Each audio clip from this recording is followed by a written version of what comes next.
जी, तो हम शुरू करते हैं। बुनियादी तरह जब आप रिसर्च का टॉपिक सिलेक्ट कर लेते हैं या आप किसी कोई एरिया सिलेक्ट कर लेते हैं, अब आपको पता होता है कि मेरी एरिया ये है। फॉर एग्जांपल किसी ने सिलेक्ट किया कि माइनॉरिटीज इश्यूज की कवरेज किस तरह से होती है, किसी ने सिलेक्ट किया कि ड्रामास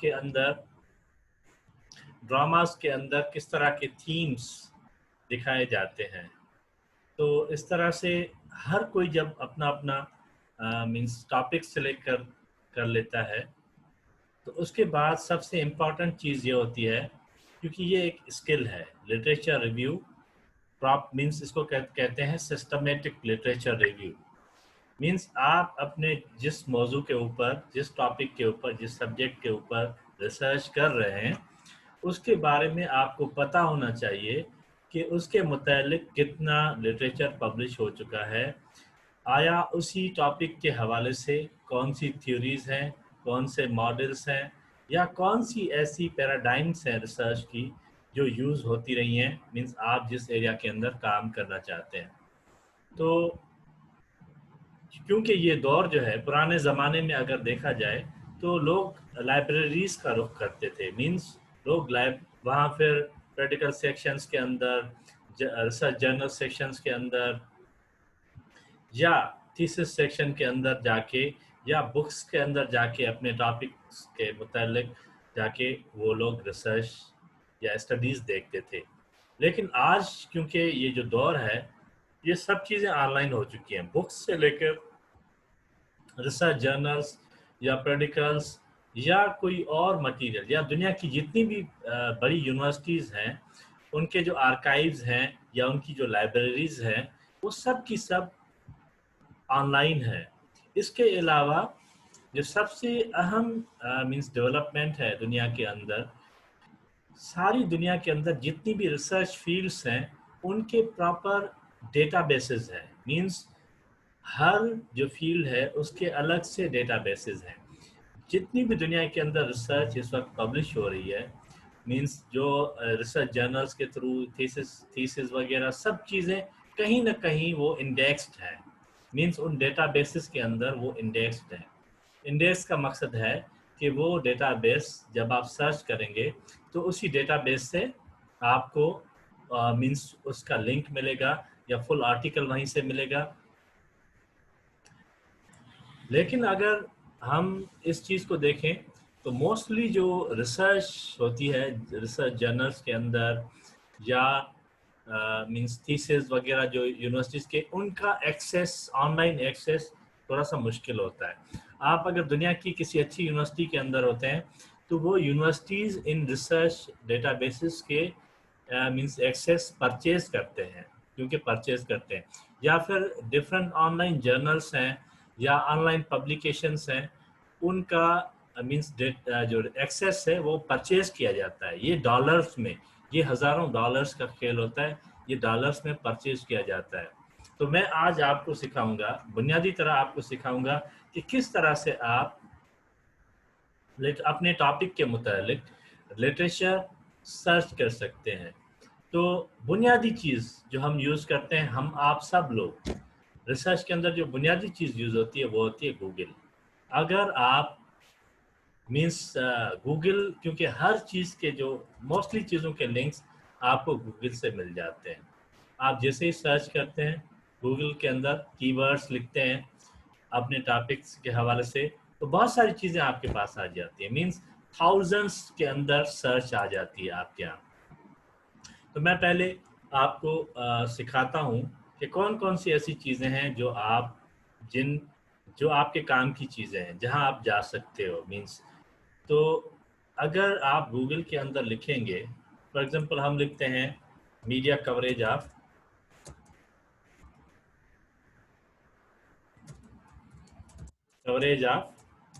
माइनॉरिटीज इश्यूज,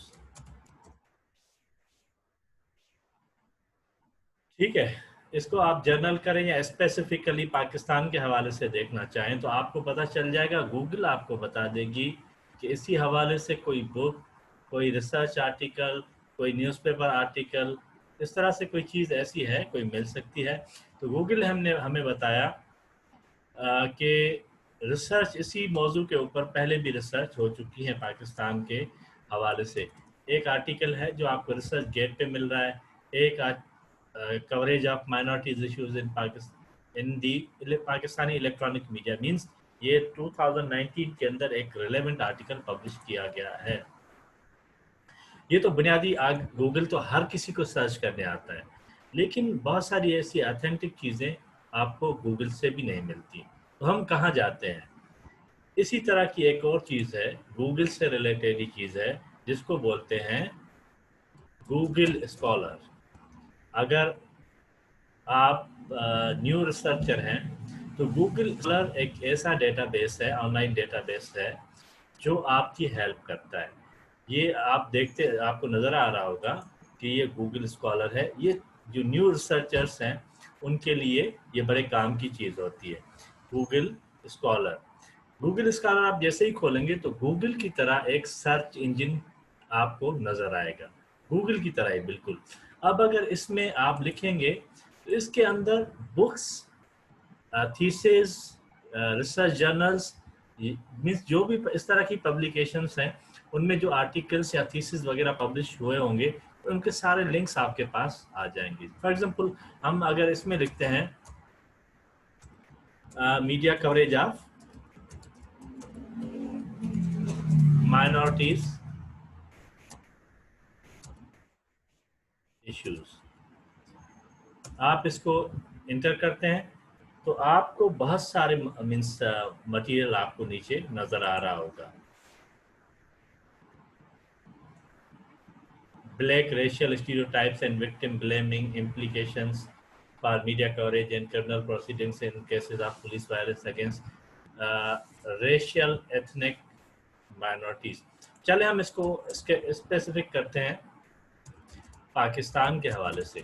तो फिर हम देखते हैं, क्योंकि हमने एक इसके अंदर कीवर्ड बढ़ा दिया, तो हम देखते हैं कि पाकिस्तान के अंदर कोई रिसर्च पब्लिश हो चुकी है, portrayals of minorities in elite English press of Pakistan, study of daily Dawn and daily Nation. एक बिल्कुल ही रिलेवेंट स्टडी इसी टॉपिक के हवाले से। जो भी आर्टिकल अवेलेबल होगा तो आपको साइड में यहाँ पे नज़र आएगा कि वो पीडीएफ के अंदर मौजूद है। अगर उसको हम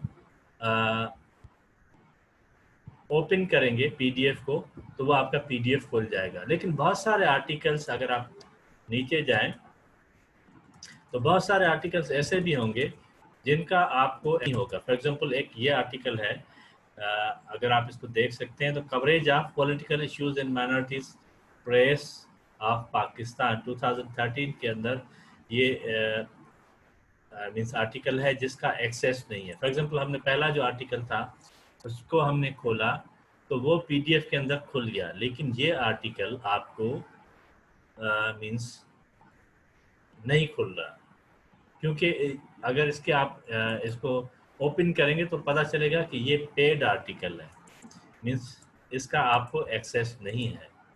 ये जो भी जर्नल के अंदर पब्लिश हुआ है वो जर्नल पेड है, मीन्स अगर आप उसके पैसे पे करेंगे तो आपको आर्टिकल मिलेगा। लेकिन किसी भी स्टूडेंट के लिए इतनी मीन्स वो चीज़ मुमकिन नहीं है कि वो इतने पैसे पे कर सके। तो इसके बहुत सारे तरीके हैं फिर इसको ओपन करने के। हम वो तरीके भी मैं आपको सिखाऊंगा कि अगर कोई आर्टिकल गूगल स्कॉलर के अंदर नहीं ओपन हो रहा तो आप उसको किस तरह से खोलें। फॉर एग्जांपल अगर पीडीएफ खुल गया तो आपने अपना एक फ़ाइल बनाना है अपनी थीसिस के हवाले से। जो भी आर्टिकल आपको मिल रहा है वो फाइल इस तरह से आप सेव करेंगे, उसको सेव करेंगे मीन्स अपने फाइल के अंदर सेव करके, क्योंकि आपको ये वो फ्यूचर के अंदर काम आएगा। आप उसको पढ़ेंगे, फिर उसको उसमें से अपने काम की चीज़ें निकाल के अपने रिसर्च प्रपोजल या थीसिस के अंदर साइट करेंगे। तो ये थोड़ा सा अगर आप इसको देखें तो आपको पता चलेगा कि रिसर्च आर्टिकल की शेप इस तरह से होती है। रिसर्च आर्टिकल के अंदर आप सेव कर सकते हैं, मेरे ख्याल में सबको सेव करना तो आता ही होगा। तो उसको आप मेरा तरीक़ेकार ये होता है सेव करने का कि मैं ईयर के साथ सेव करता हूँ। फॉर एग्जांपल उसका ईयर देख लेता हूँ मैं, अगर वो 2013 में तो 2013 मैं ईयर के साथ उसको सेव कर लेता हूँ।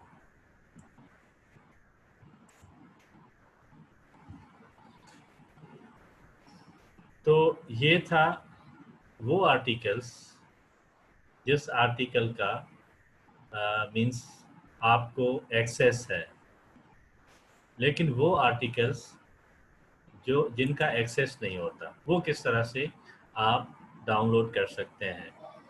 तो उसका भी मैं आपको अभी तरीक़ेकार सिखाता हूँ कि जिन आर्टिकल्स का आपके पास एक्सेस नहीं है उन आर्टिकल्स को आप किस तरह से डाउनलोड कर सकते हैं। सर एक सवाल था। जी। सर इसमें प्लेजरिज्म का कोई इशू तो नहीं आएगा अगर हम किसी रिसर्च किस चीज़ पेपर का से वो। किस चीज़ का प्लेजरिज्म? सर जैसे अगर इसमें से कोई हम प्लेजरिज्म का मसला मकसद ये होता है कि आप कोई चीज़ कॉपी पेस्ट कर रहे हो, ठीक है, लेकिन जब भी कोई भी आर्टिकल फॉर एग्जांपल हम डाउनलोड करते हैं फिर उसको पढ़ते हैं, ठीक है, उसको पढ़ने के बाद उसमें से अपने काम की चीज़ें निकालते हैं, फिर उसी ऑथर के नेम के साथ ही हम उसको साइट करते हैं। ये आगे हम सीखेंगे, ये चीज़ हम आगे जाके सीखेंगे कि किस तरह से आप कौन सा मटेरियल आपके काम का होगा और आप उसको किस तरह से साइट करेंगे या रेफर करेंगे अपने काम के हवाले से। मैं आपको सिखाता हूँ, आप थोड़ा सा तवज्जो दीजिएगा इसके ऊपर कि जो आर्टिकल आपके पास नहीं खुल रहा, फॉर एग्जांपल उसका आपको एक्सेस नहीं है, तो उस वो आर्टिकल फॉर एग्जांपल ये आर्टिकल भी खोल सकता है क्योंकि इसका पीडीएफ मौजूद है। तो हम कोशिश करते हैं कि वो आर्टिकल्स फॉर एग्जांपल कोई न्यू आर्टिकल्स इस हवाले से कोई ऐसा आर्टिकल, जी ये आर्टिकल है, हम इसको देखते हैं कि कहीं ये अगर ओपन एक्सेस आर्टिकल नहीं है, नहीं खुल सकता, तो हम इसको किस तरह से खोल सकते हैं। चलें जी देखें, ये एक आर्टिकल है इस्लाम एंड क्रिश्चियन मुस्लिम रिलेशंस, एक जर्नल है, उसके अंदर एक आर्टिकल है। इसी आर्टिकल का हमारे पास एक्सेस नहीं है, इसी आर्टिकल का सिर्फ हम एब्स्ट्रैक्ट पढ़ सकते हैं। अगर आप देखें तो ये इसका एब्स्ट्रैक्ट है, बाकी चीज़ें हम एक्सेस नहीं कर पा रहे हैं।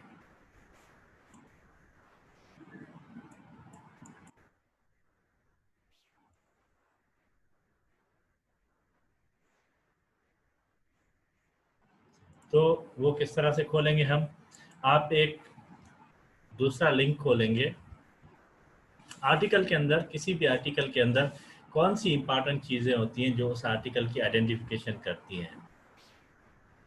तो सबसे इम्पॉर्टेंट चीज़ होती है उसी आर्टिकल का DOI नंबर। मैं अगर आर्टिकल में आपको लेके चलूँ, ये यहाँ पे एक नंबर दिया गया, ये हर आर्टिकल की, जो अच्छे जर्नल्स के अंदर आर्टिकल पब्लिश होते हैं तो उसका DOI नंबर होता है, मींस ये उसकी आइडेंटिफिकेशन होती है।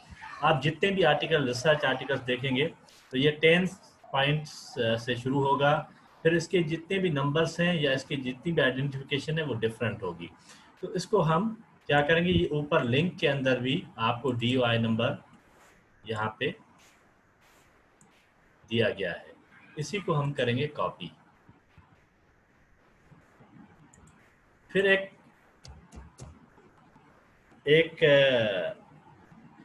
वेबसाइट है जिसका नाम है साइंस हब। वो वेबसाइट रिसर्चर्स की एक वेबसाइट है जो सभी जितने भी दुनिया के मींस जर्नल्स हैं उनके लिंक्स को वो ओपन करती है। साइंस हब, आप ये नाम याद कर दीजिएगा, उसका नाम है साइंस हब। उसके ये जो स्पेसिफिकेशन है वेबसाइट के वो बदलते रहते हैं, लेकिन उसका नाम जो है वो साइंस हब है। जिस तरह आप लिखेंगे तो इस तरह से एक साइंस हब खुल के आ जाएगा। जो आर्टिकल आपका नहीं खुल रहा तो उसका DOI नंबर या उसका जो ये लिंक है वो आप यहाँ पे आके कॉपी करेंगे, मीन्स कॉपी करके पेस्ट करेंगे। तो जिस तरह से उसको एंटर करेंगे तो वो भले टेस्ट कहाँ का भी आर्टिकल हो तो वो आपका आर्टिकल पी के अंदर खुल जाएगा। ये सिर्फ रिसर्च आर्टिकल्स के लिए है। बाकी आपका जो बुक्स वगैरह हैं तो बहुत सारे बुक्स जो है ऑनलाइन अवेलेबल हैं, आप उनको पढ़ सकते हैं ऑनलाइन ही। तो ये तो मैंने आपको बताया कि किस तरह से आप जो आर्टिकल्स, आप अच्छे जर्नल्स के आर्टिकल्स जो पेड आर्टिकल्स हैं जो नहीं खुल सकते तो आप उनको किस तरह से खोलेंगे।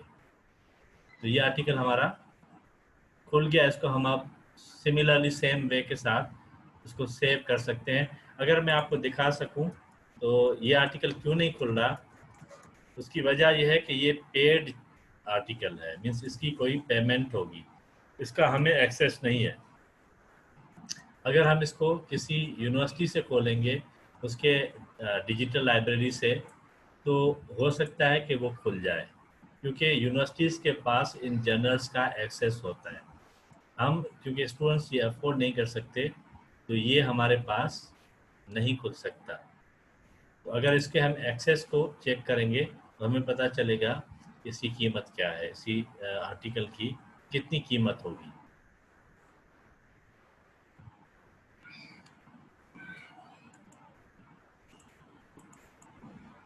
आप देखें कि ये आर्टिकल बिल्कुल ऐसी साइंस हब, ये आप थोड़ी वेबसाइट भले देख लें, SCI-HUBHub.TW, उसके अंदर जाके हमने उसका DOI नंबर लिखा आर्टिकल का या उसका लिंक डालेंगे तो वो आर्टिकल आपका खुल जाएगा। चलें, ये एक तरीक़ेकार आपने उन जर्नल। अब देखें ऐसी आर्टिकल की जो कीमत है वो $44 ये किसी के लिए परचेज करना है, किसी स्टूडेंट के लिए मुमकिन नहीं है। इसीलिए चलें और क्या तरीक़ेकार हो सकते हैं। दुनिया के अंदर और डेटाबेसेस हैं, मींस जहाँ पे ये सारे रिसर्च जर्नल थीसिस आपको मिलते हैं। वो रिसर्च जर्नल्स आपने बड़े पॉपुलर नेम सुने होंगे, जिस तरह से आपने एक नेम सुना होगा पब्लिकेशंस का, सेज पब्लिकेशंस। अगर आप जाएंगे तो सेज जर्नल्स, सेज पब्लिकेशंस के अपने सेज जर्नल्स हैं। अगर आप सेज पब्लिकेशंस के सेज जर्नल्स में जाएंगे तो वहाँ पे आपको आपकी फील्ड के जर्नल्स मिलेंगे।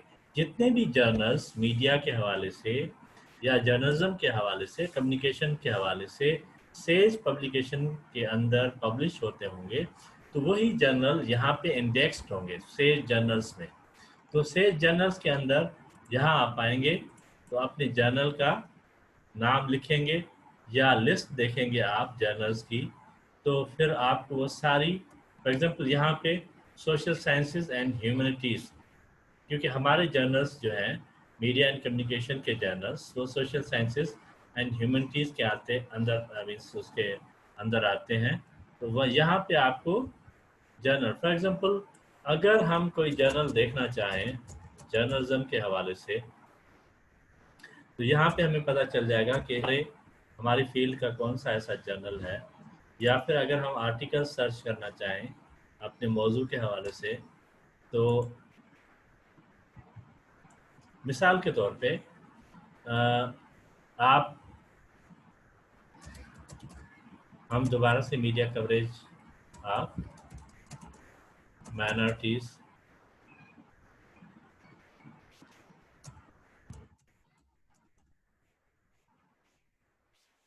इश्यूज लिखें तो अगर कोई आर्टिकल इन कीवर्ड्स के साथ पब्लिश हुआ होगा तो आपको सेज के अंदर ये आर्टिकल मिल जाएगा। अगर आप देखें यहाँ पे इस तरह के article, representation of news related cultural diverse population in Australian media, means एक आपको ऑस्ट्रेलिया के कॉन्टेक्स्ट में एक आर्टिकल आपको मिल गया। मीडिया मिस रिप्रेजेंटेशन या रिप्रेजेंटेशन ऑफ एजुकेशन इन 2000 में इस तरह के एक और 2-3 बड़े पॉपुलर और पब्लिकेशंस हैं, जैसे Taylors and Francis. Taylor and Francis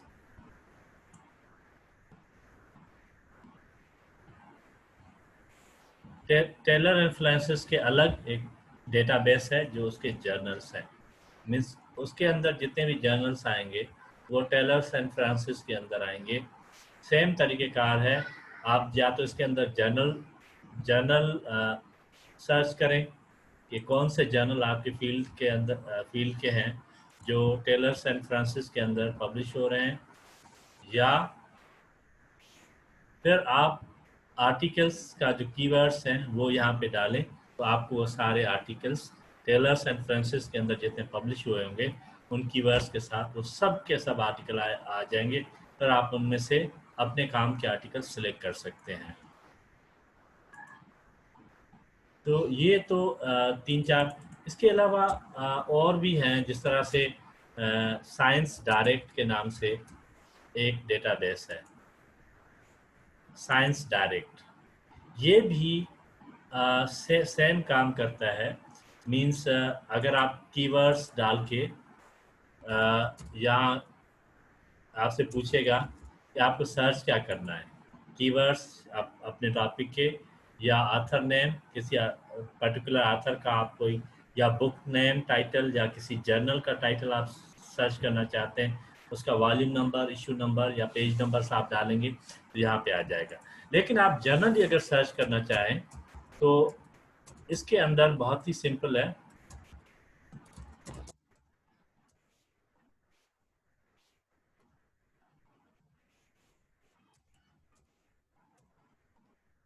तो सेम तरीके के साथ ये भी हमें लिंक्स देता है, ठीक है। क्योंकि अगर हम किसी लाइब्रेरी के अंदर मौजूद होंगे, किसी यूनिवर्सिटी के अंदर, तो वो यूनिवर्सिटी में वहाँ पे क्योंकि हमें एक्सेस होता है, बहुत सारी यूनिवर्सिटीज़ के पास एक्सेस होता है। जैसे हायर एजुकेशन कमीशन की डिजिटल लाइब्रेरी है, तो उसके पास एक्सेस होता है बहुत सारे जर्नल्स का।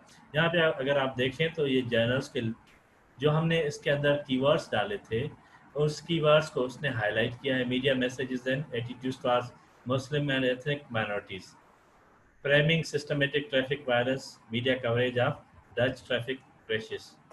ये थोड़े से आप इसमें से फिर आपको रिलेवेंट आर्टिकल आप सर्च करते हैं, उनके टाइटल्स पढ़ते हैं, फिर यहाँ से आप लिंक खोल सकते हैं। आप क्योंकि जहाँ से जैसे आप लिंक खोलेंगे वो आपके जो काम का आर्टिकल होगा तो वो आप सिमिलर तरीके से साइंस हब अगर नहीं खुल रहा, अगर खुल रहा है उसका पीडीएफ मौजूद है, ओपन एक्सेस जर्नल है, सबके लिए फ्री है, तो ठीक है। वरना आप साइंस हब के अंदर जाके उसी जर्नल का, फॉर एग्जांपल ये आर्टिकल नहीं है, ये कह रहे हैं कि गेट एक्सेस, तो इसको हम उसी तरीके के साथ आप देखेंगे कि इसने भी यहाँ पे DOI नंबर दिया, क्योंकि अच्छे जर्नल्स जितने भी होंगे, हाई इम्पैक्ट फैक्टर जर्नल्स, उन सब के अंदर ये चीज़ कॉमन होगी कि उनका कोई DOI नंबर है। ये एक आइडेंटिफिकेशन नंबर है, मैं आपको बार बार बता रहा हूँ, किसी भी जर्नल आर्टिकल का आइडेंटिफिकेशन नंबर है। तो इसी तरह से और भी वेब ऑफ साइंस है, उसके अंदर भी, या और भी डेटाबेसेस हैं, जिस तरह से प्रोक्वेस्ट है, एक डेटाबेस है जिसका नाम है प्रोक्वेस्ट। उसके अंदर आपको आपके मौजू की थीसिस मिलेंगी। प्रोक्वेस्ट थीसिस एक डेटाबेस है जिसके अंदर आप अगर आप कीवर्ड डालेंगे तो वो आपको दुनिया के अंदर, दुनिया की डिफरेंट यूनिवर्सिटीज़ के अंदर लाइब्रेरीज, उनकी लाइब्रेरीज के अंदर मौजूद थीसिस के लिंक्स आपको सेंड करेगा। फिर आपको उससे पता चलेगा कि मेरे मौजू के ऊपर कितनी दुनिया में थीसिस पब्लिश हो चुकी हैं। फिर आप उन थीसिस को डाउनलोड कर सकते हैं अगर उनका फुल एक्सेस होगा।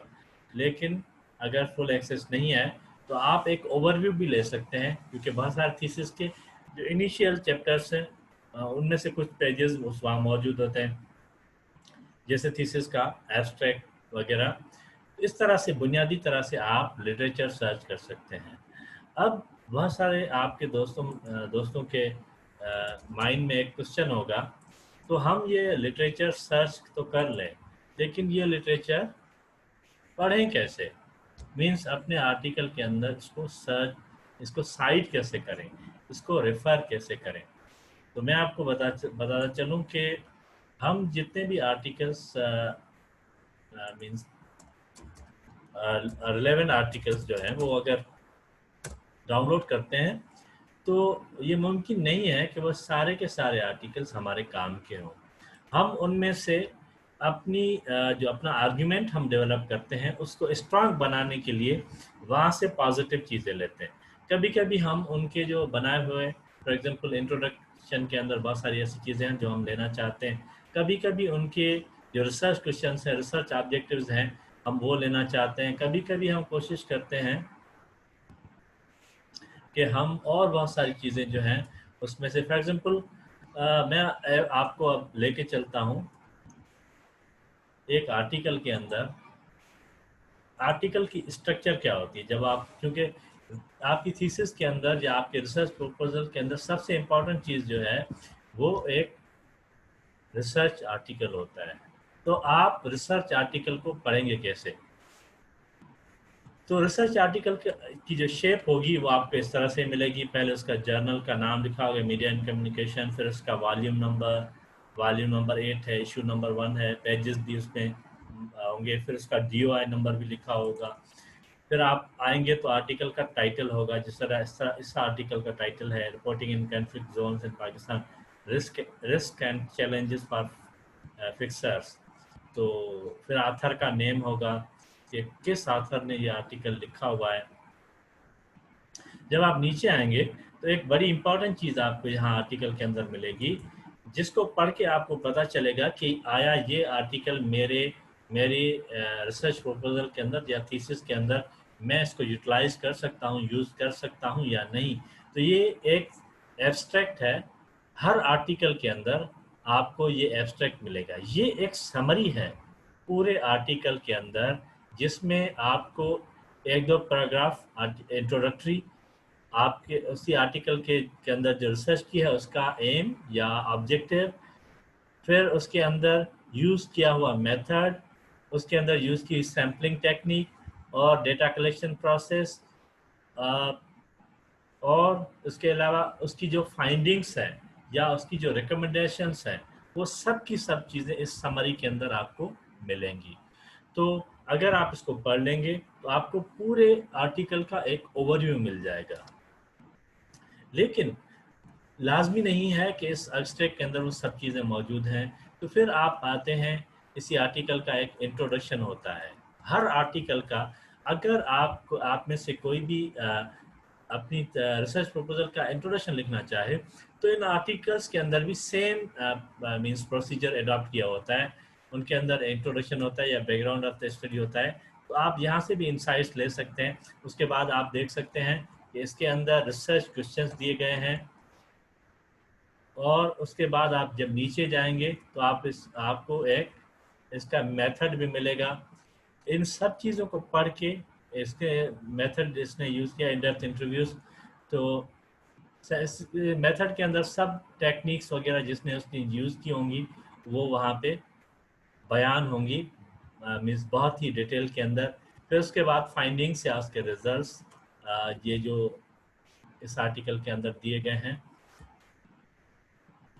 इसके अंदर एक और चीज़ भी होगी, डिस्कशन होगा और या कंक्लूजन होगा। ये यहाँ पे आप देख सकते हैं कि इसका ये कंक्लूजन है।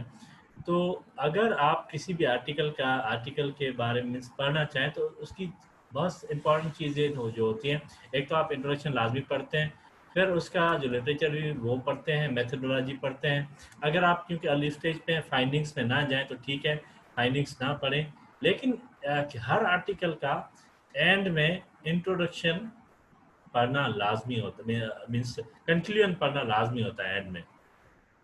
कंक्लूजन इसलिए पढ़ना लाजमी होता है कि उस कंक्लूजन के अंदर और वो आथर आपको फ्यूचर रिसर्च के लिए आपको गाइडलाइन देता है। मीन्स वो चाहता है कि फ्यूचर रिसर्चर्स किस तरह से स्टडी शुरू करें, कौन सी मीन्स मीन्स अभी इसी मौजू के ऊपर गैप्स हैं जिनको फिल करने के लिए फ्यूचर रिसर्चर्स रिसर्च कर सकते हैं। तो ये एक आर्टिकल का शेप था, उसको आप पढ़ेंगे। ये आर्टिकल आप पूरा यूज नहीं करेंगे।